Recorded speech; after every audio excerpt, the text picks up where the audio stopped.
Hey, this is Tiffany with your IoT Minute. I'm going to spend a little bit of time talking to you about something I call the Internet of Inventory. This is a pretty broad category, but it encompasses a bunch of use cases against lots of things like retail, supply chain, all kinds of stuff like that. When you think about inventory and you think about remote monitoring, the use cases just come tumbling out and they are almost endless and there's tons of value. So I'm going to walk through a bunch of them, over the series of videos here. But let's start with something simple. I've talked to you about remote monitoring in the past. I know something that I previously had to go visit to find out, like a gauge, a sensor, whatever. And because I'm not having to go visit it, you save money, right? I didn't have to go walk there, drive there, fly there, whatever. Didn't have to do maintenance on a truck, didn't have to put fuel in a truck. All those kind of savings you get from not having to visit someplace remotely. Thank you, wireless. Thank you, sensors.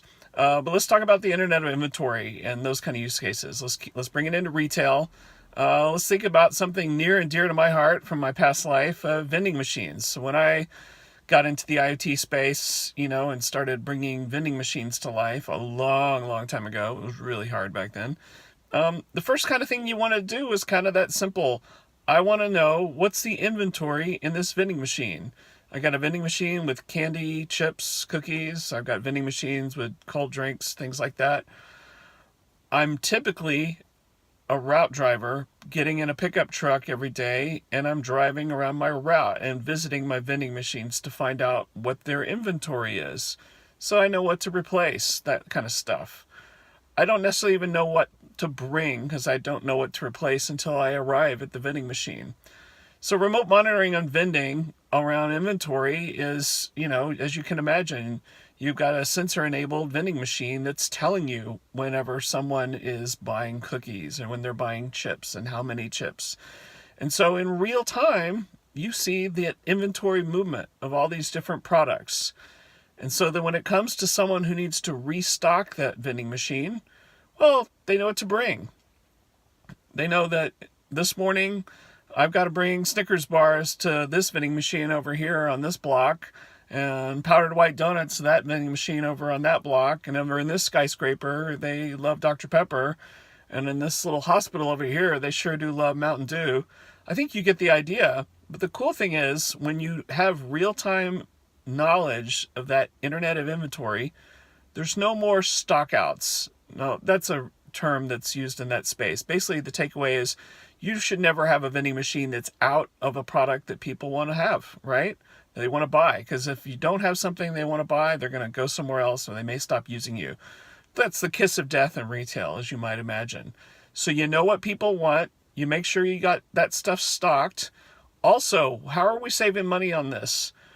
Well, instead of a route driver driving to each vending machine on a route and discovering, they're going to know in advance. And so oftentimes you're not driving places. I don't have to visit that vending machine in the hospital. I don't have to visit that vending machine in the skyscraper. They're still good to go. They're still in the green or the yellow zone. They're not in the red zone yet. So, and I'm going to bring just what I need to bring. And so all of a sudden you have intelligent routing, instead of just stumbling, bumbling, trying to figure out on your own. So what happens here? Knowledge, just knowing. Did you notice I haven't talked about advanced analytics yet? I haven't talked about AI. I haven't talked about machine learning. Wow, it's magical. The stuff that adds value to life and hits the bottom line without doing all that fun stuff, which is good because some of us are cavemen. So think about remote monitoring. Think about the Internet of Inventory. It's really broad. I'm going to hit on all kinds of use cases that are under that umbrella to keep hitting you with it, because the use cases are where the value is, and I'll describe how you apply IoT to those so it makes sense where you see the value. I'm not driving as much to visit. Saving on gas, saving on maintenance. Maybe I cut down my routes. Maybe I don't have to have as many full-time employees to cover a certain geo because now I'm optimized, right? And I've got better customer service. They always have what I want, so hopefully they'll come back and I'll start making more money in vending machines, and I'll dive into that a little bit later. These things can apply to vending machines. They can apply to smart shelves. kiosks, things like that. We're monitoring things in all kinds of ways that we've never done before. So it's not just about a vending machine that you put a quarter in or slide your credit card. It's all kinds of stuff, and we'll dive into it later. Hey, as I always like to say, don't overthink this stuff. It's not as hard and it's not as complex as you think it is. I'm out.